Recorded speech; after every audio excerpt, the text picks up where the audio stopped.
মুনাফিক এবং ওয়াহাবিদের যে চক্রান্ত চলছে সেই চক্রান্তের বিরুদ্ধে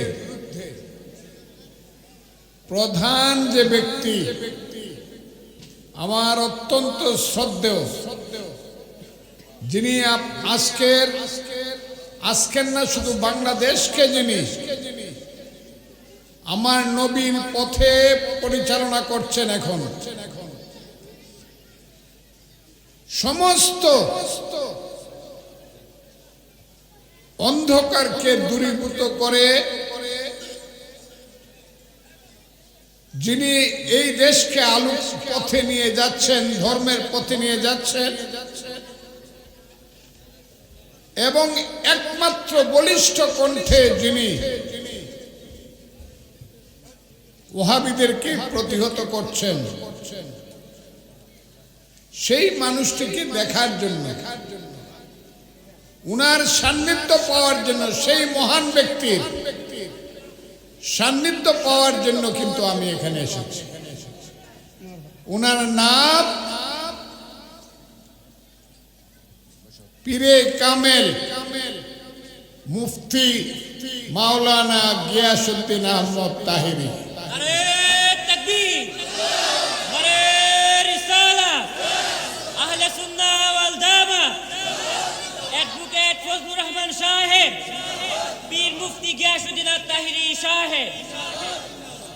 আমি মনে করি উনার কণ্ঠ যদি উচ্চকিত থাকে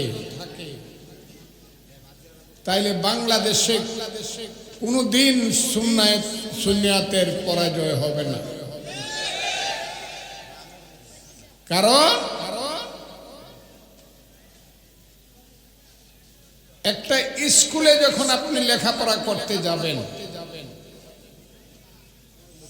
স্কুলে লেখাপড়া না করলে কারো জ্ঞান অর্জন হয় না।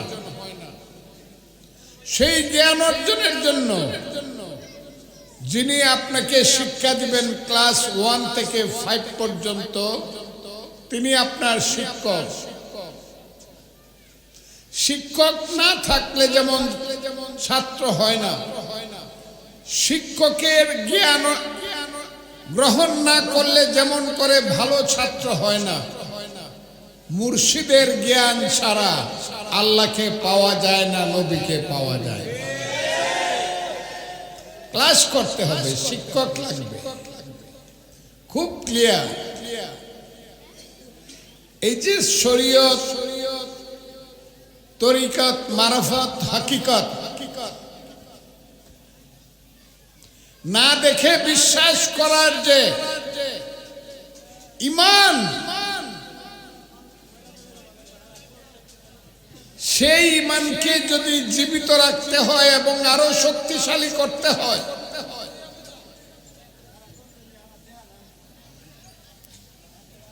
এবং সর্বশেষ আল্লাহকে পাওয়ার পথে যদি সর্বশেষ ফানা ফিল্লা বাকি বিল্লার পথে যেতে হয়, আপনাকে অবশ্যই মুর্শিদের পথে যেতে হবে। এই দেশে যারা ইসলাম এনেছিলেন তারা কিন্তু এসেছিলেন মধ্যপ্রাচ্য, বাগদাদ থেকে। বাগদাদ তখন আলোকিত করেছিল সারা পৃথিবীকে। আমার দিনের নবী হযরত মুহাম্মদ সাল্লাল্লাহু আলাইহি ওয়াসাল্লাম,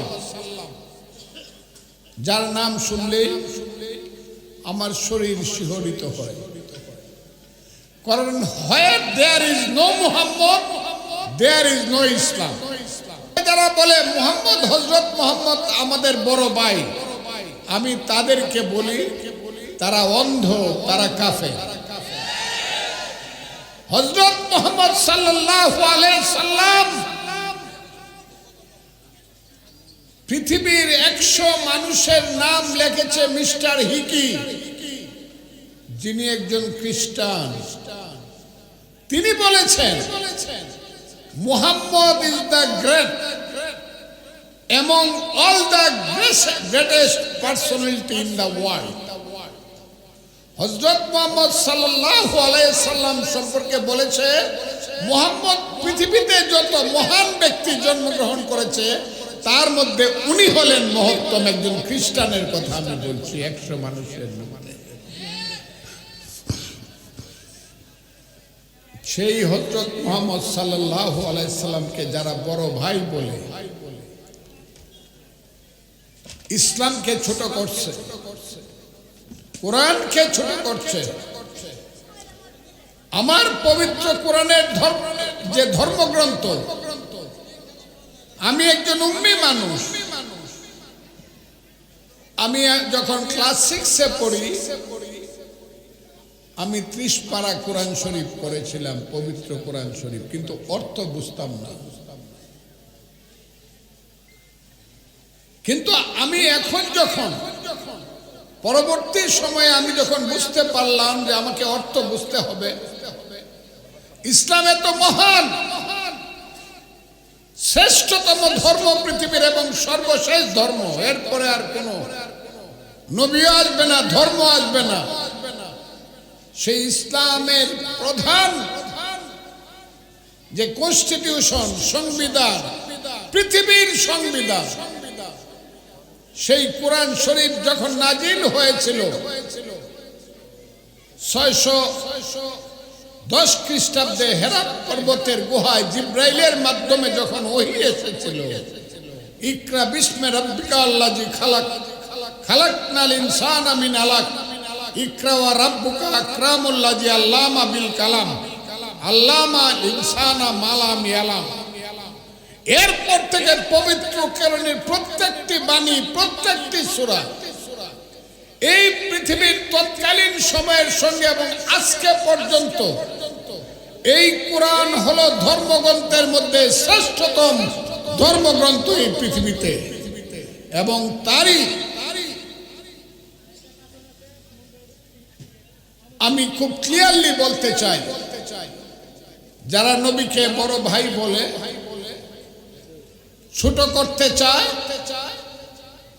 তারা হলো ওহাবি। আজকে ওহাবিরা সারা দেশ দখল করে ফেলার চেষ্টা করছে। আমি প্রথম মৌলানা সাহেবরা বাদে, আমার হুজুররা বাদে আমি প্রথম কণ্ঠ উত্থাপন করেছি বাংলাদেশে। না, এই দেশে সুফিবাদকে ধ্বংস করা যাবে না, কারণ এই দেশে সুফিবাদ সুন্নিয়াত এসেছে 1100 শতাব্দীতে, 1200 শতাব্দীতে। কাদের মাধ্যমে? সেই হযরত খাজা মাইনুদ্দিন চিশতি রাহমাতুল্লাহ আলাইহি থেকে ধরে, এর পরবর্তী সময়ে শাহ সুলতান থেকে ধরে, এর পরবর্তী সময়ে 1300 শতাব্দীতে হযরত শাহজালাল, শাহ পরান, ওই যে বাড়ির পাশে শুয়ে আছেন শাহ নাসিরউদ্দিন, বাড়ির পাশে কল্লা শহীদ যিনি গেসুদরাজ শুয়ে আছেন, বাইজিদ বুস্তামিরা যারা শুয়ে আছেন এই বাংলার মাটিতে, তারা এই বাংলার মাটিতে ইসলাম এনেছে। আমরা তাদের হাত ধরে ইসলাম শিক্ষা করেছি। আজকে যারা বলে মাজারকে ধ্বংস করে দিবে, ওলি আল্লাহর মাজারের মধ্যে কিচ্ছু নাই, আমি তাদেরকে বলি তারা অন্ধ, তারা বধির, তারা মন থাকতে বুঝে না, চোখ থাকতে দেখে না। তারা হলো ওহাবি জামাতি, যারা এই দেশের মাজার ভেঙে দিতে চায়, মাজারকে যারা উৎখাত করে দিতে চায়, তারা ইসলামকে উৎখাত করতে চায় দেশ থেকে, তাদেরকে বিতাড়িত করতে হবে। আমি এর বিরুদ্ধে কথা বলেছি, শুধু কথা বলি নাই, আমি সাংবাদিক সম্মেলন করে আঙ্গুল তুলে বলেছিলাম, এর পরে যদি আর একটা মাজার ভাঙ্গা হয় তাহলে আমি জামাতিদেরকে বলেছিলাম তোমাদের খবর আছে, সমস্ত মানুষকে নিয়ে দেশ থেকে তোমাদেরকে উৎখাত করব, সেই কথা আমি বলেছিলাম।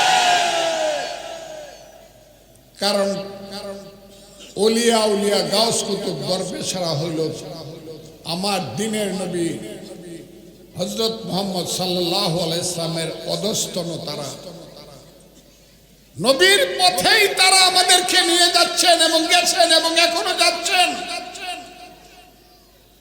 আমি তাই আজকে বলি, এই পৃথিবীতে মুসলমানদের যারা নবীকে ছোট করে তারা মুসলমান না।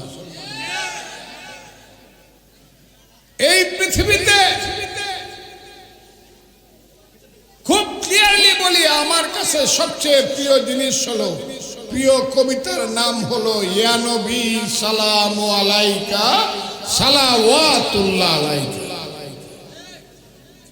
এই কবিতা যে মুসলমানের মনে নাই, বিশ্বাস করে না, সে মুসলমান না। কাজে আমি যখন দেখলাম গিয়াসউদ্দিন তাহেরি সাহেবের মতো এইসব ইমানদার লোকেরা আজকে জীবনের ঝুঁকি নিয়ে এইসব আদা কাফেরদের বিরুদ্ধে যুদ্ধ শুরু করেছে, আমি আমার জীবনের ঈমান নিয়ে, যে ঈমানে আমি বিশ্বাস করেছিলাম, আমার দাদা ছিল ফুরফুরা শরীফের মুরিদ, সুন্নিয়াতের লোক, আমার বাবা ছিল সোনাকান্দার মুরিদ, আমি আমাদের টোটাল পরিবার আমরা সেই পথে।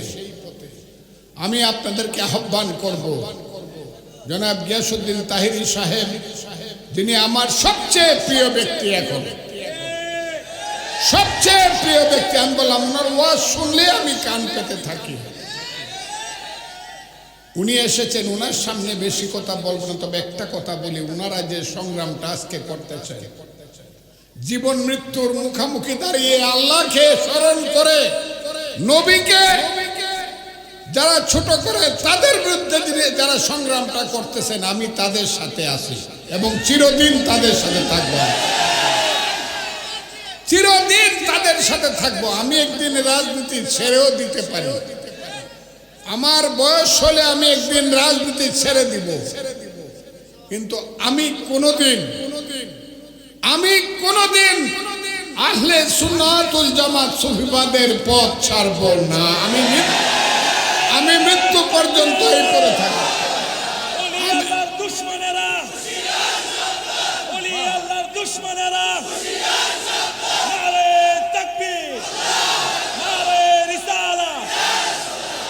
এই ওয়াদা আমি করে গেলাম আজকের এই বাঙ্গালপাড়ার মাঠে। আমাদের নবী প্রেমিকদের, বিশেষ করে আজকের, আমি মনে করি উনি যুবক মানুষ হলেও জ্ঞানে গুণে ত্যাগে তিতিক্ষায় ইসলামী শিক্ষায় উনি অনেক বড় মাপের মানুষ। তার সামনে বলে গেলাম, রাজনীতি কোনোদিন আমি ছেড়ে দিতে পারি, কিন্তু ধর্মের এই পথ আমি কোনোদিন ছাড়ব না। আমি আপনাদের সাথে আছি। আসসালামু আলাইকুম ওয়া রাহমাতুল্লাহি ওয়া বারাকাতুহু। আপনারা সবাই সুখে থাকুন। আমি আবার তাহেরি সাহেব সহ তার সাথীদেরকে সালাম জানাইলাম। আসসালামু আলাইকুম ওয়া রাহমাতুল্লাহি ওয়া বারাকাতুহু।